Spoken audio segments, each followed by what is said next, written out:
Hi ಸ್ನೇಹಿತರೆ, ಎಲ್ಲರಿಗೂ ನಮಸ್ಕಾರ. ರೋಹಿತ್ ಶರ್ಮಾ ಬಿಜಿಟಿ ಅಂದರೆ ಬಾರ್ಡರ್ ಗವಾಸ್ಕರ್ ಟ್ರೋಫಿನಲ್ಲಿ ಅತಿ ತೀರದ ಕಳಪೆ ಫಾರ್ಮ್ನ ತಗೊಂಡ್ಬಂದಿದ್ರು.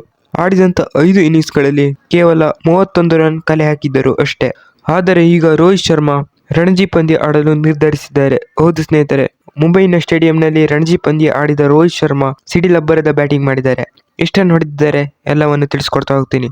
ಅದಕ್ಕಿಂತ ಮುಂಚೆ ಚಾನಲ್ನ ಸಬ್ಸ್ಕ್ರೈಬ್ ಮಾಡ್ಕೊಂಡಿಲ್ಲ ಅಂತ ಹೇಳಿದ್ರೆ ಈಗಲೇ ಸಬ್ಸ್ಕ್ರೈಬ್ ಮಾಡ್ಕೊಳ್ಳಿ ಹಾಗೂ ಬೆಲ್ ಐಕಾನ್ ಕೂಡ ಕ್ಲಿಕ್ ಮಾಡಿ. ಹೌದು ಸ್ನೇಹಿತರೆ, ರೋಹಿತ್ ಶರ್ಮಾ ಮುಂಬೈನ MCG ಮೈದಾನದಲ್ಲಿ ಆಡಲು ಕ್ರಿಕೆಟ್ ಅಸೋಸಿಯೇಷನ್ನಿಂದ ಅನುಮತಿ ಪಡೆದಿದ್ದಾರೆ. ಹೌದು ಸ್ನೇಹಿತರೆ, ಇದೀಗ ಮುಂಬೈ ಸ್ಟೇಡಿಯಂನಲ್ಲಿ ಆಡಿದ ರೋಹಿತ್ ಶರ್ಮಾ ಅವರು ಆಡಿದಂಥ 49 ಬಾಲ್ಗಳಲ್ಲಿ ಸೆಂಚುರಿ ಸಿಡಿಸಿದ್ದಾರೆ. ಹೌದು ಸ್ನೇಹಿತರೆ, ಒಂದೊಳ್ಳೆ ಬ್ಯಾಟಿಂಗ್ನ ಮಾಡಿದ್ದಾರೆ ಅಂತಲೇ ಹೇಳ್ಬೋದು.